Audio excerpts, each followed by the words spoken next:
Welcome back to another episode of Metal Smithing Tools. As you can see, I have some boxes. So I have finally caved and I bought my Magnetic Tumbler.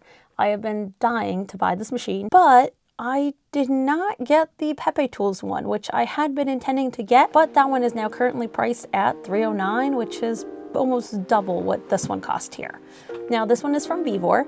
And Vevor does make surprisingly good quality tools. So we're gonna unbox this and see how well it works. I'll go over the differences between these in a little bit too. And the smaller box up here is my new Ultrasonic cleaner. So I definitely needed to get a little bit of a better one. Now, why did I get a Magnetic Tumbler?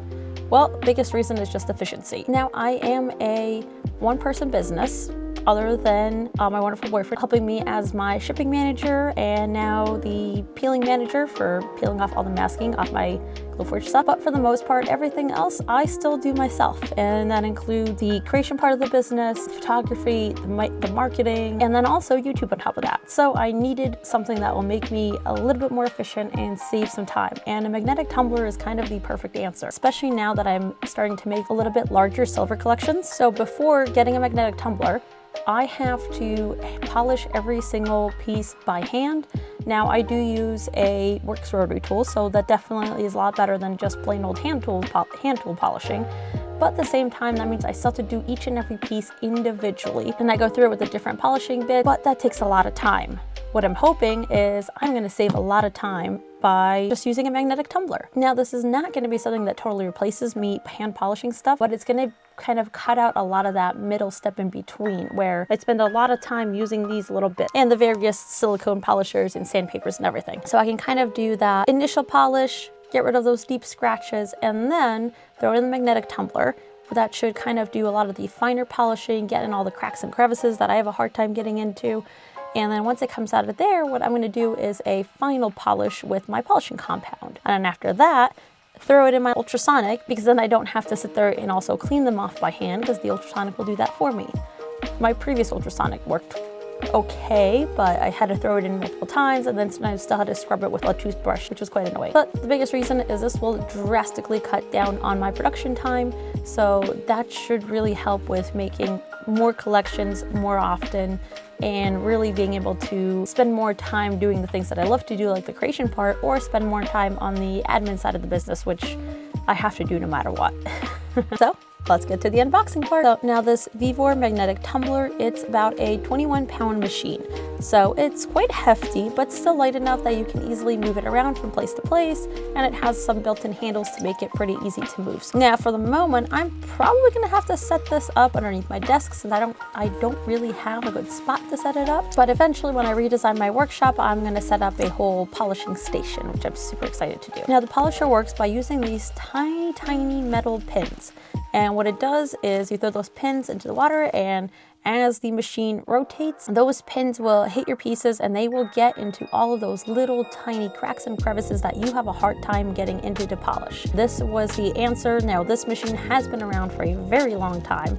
I think I found a YouTube video that was probably 12 years old when I was looking into these, and I have seen a lot of jewelers have gotten these machines and they have been super helpful. Now the way this machine works is it uses magnets to rotate everything inside your barrel. This machine has two options. You have a one-way rotation, which means it'll just rotate everything that's inside the barrel in a clockwise direction, and that'll give you consistent, controlled polishing. Now, if you switch to the two-way rotation, that means your machine will go clockwise and then counterclockwise, and it'll keep switching back and forth between those modes. And what that's going to do is be a lot better for those more intricate pieces, because it'll give you more angles for your polishing. So that will be a lot better to really get into those little tiny cracks, crevices, especially if you do any kind of work with filigree, which is super, super detailed.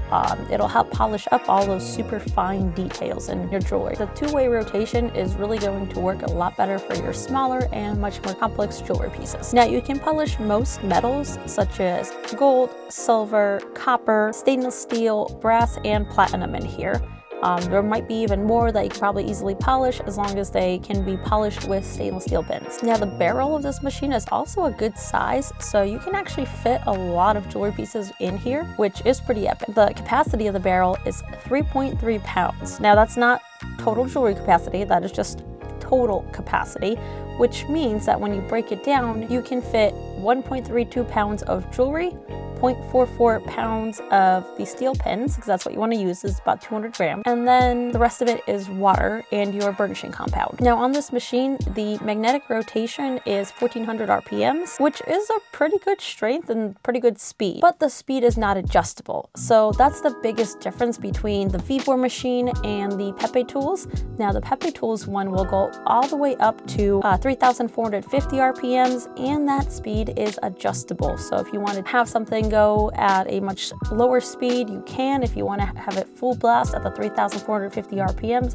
you can also for different types of work. So that's just something that's the biggest difference, and probably why the PepeTools machine is so much more expensive. Now, my other new machine is the 1.6 liter 60 watt Vevor ultrasonic cleaner. Now, I already had an ultrasonic cleaner from Vevor, and I think I spent like $15 on the previous one, but this one is a lot better. My old one was super, super small. It did not have heat. You could kind of fit pieces into it, but I actually had made one or two pieces that were like just slightly almost too big for it. They didn't quite sit in there correctly. And the vibration, while was decent, it was not a super high frequency, so I don't feel like it cleaned as well as some of these better ultrasonic cleaners will clean. If you were cleaning something, you had to keep restarting the machine to clean, because I think the maximum was about 360 seconds that it would run for. Now this ultrasonic cleaner is a lot bigger, so I can fit a full collection.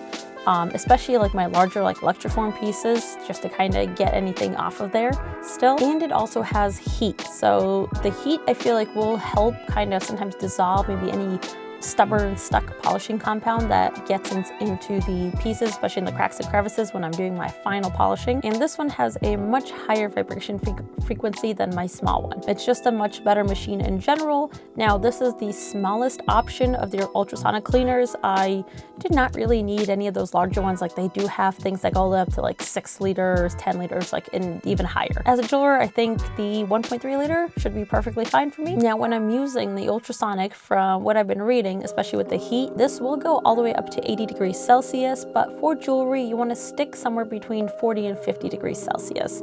That's the best temperature for it to clean at. The hotter temperatures on these machines are more for like industrial oils that you need to get that oil off. So this is probably going to live on my soldering cart. I'm going to set it up there. I do have a lot of like my little extra polishing and cleaning tools right on that cart, so that's probably where it's going to live, and it has access to power there. And I actually figured I'll probably be able to use this machine to kind of clean up some of my older stock of jewelry too, especially if I have something that's been sitting around for a little while and hasn't sold yet. Every once in a while I can kind of throw them into the ultrasonic, kind of get them cleaned up and shiny, so when they do get bought, they're ready to ship right away. I don't have to do any extra cleaning, but I do always check if my pieces have been sitting around for a little while. Sometimes I do get a little bit of extra cleaning and love right before I send them out. And this is just going to make it a little bit easier with this ultrasonic now. Let's set it up and get to polishing something. So I have just finished a little bit of a Halloween collection.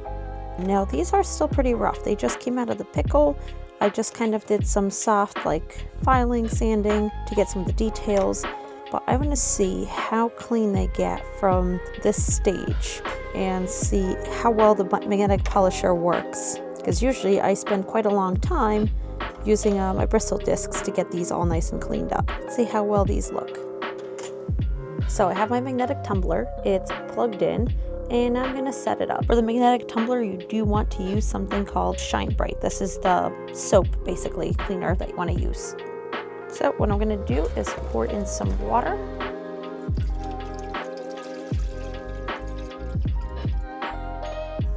I just put it up to the standard line. I think that should be more than enough water. I'm also going to take and put in my pins. So this is 200 grams of steel pins. We're going to throw those in there.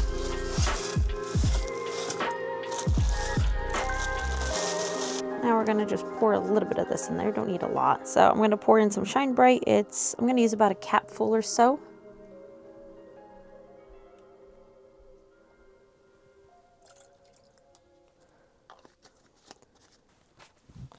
And now we're going to plop in all of the jewelry.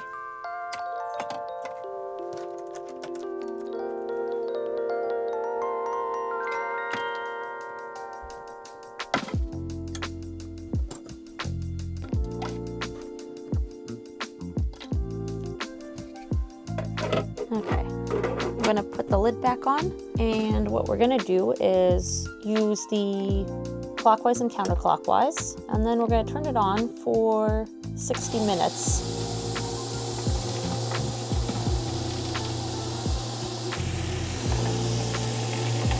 And now you can see everything tumbling. It's a bit loud, but it's not overly loud. So now we're just gonna leave this for 60 minutes. Okay, the 30 minutes has finished, and you can actually see it's pretty warm, and there's a lot of little particles. You can see how dirty everything was. Oh, that's so shiny now. Oh, it's so shiny. I actually did not expect it to be that shiny, and the finish is beautiful. Oh! Oh my god, that's perfect.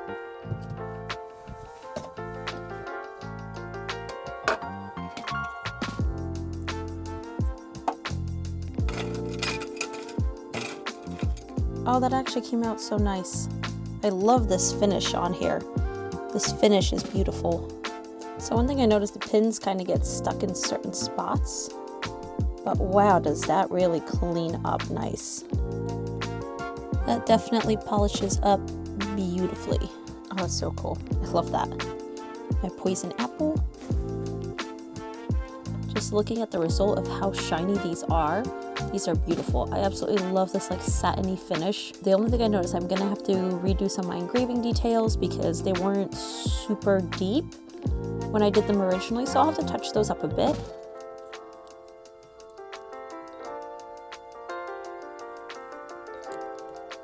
I think this is one of my favorite pieces. This is my poison apple. So there's little bits of touch up I'm gonna have to do, and I think I got some pins stuck in some spots, so I'll have to pull them out, but overall, I absolutely love how this came out. This came out so cool looking. And it did make one of my pieces fall apart, so I will have to resolder that. But just the finish is beautiful, so I can see it actually worked to polish the flat surfaces super well. All the details came out really nice, and then now I can see where I have to remove some extra material, extra solder, and just kind of do more of a finishing, and definitely need to touch up my engraving a bit. But yeah, this collection was mostly all copper and silver, so just seeing that finish is awesome. So yeah, that just saved me a lot of time. That would have probably taken me 2 or 3 hours to really clean that up good through all of the stages, and instead I dumped it in this tumbler. Half an hour later, and I'm all set. Now I just gotta do some just like touch-ups that I can see, and I can see where I need to touch stuff up a lot better. But yeah, that worked so well. I actually can't believe how well that worked. And I can't believe how well it just polished everything. Like, the finish is beautiful. I absolutely love it. These are my new investments. The links are down below. I only do post links to things that I have actually used and found useful, and the links do help support my channel and my business, so if you're interested in something like this, you can find them down below. So I hope you enjoyed this video. Let me know what machine you have found most useful in your metalsmithing journey in the comments below. Don't forget to hit that subscribe button, click the like, and ring the notification bell, and I'll see you at the next video.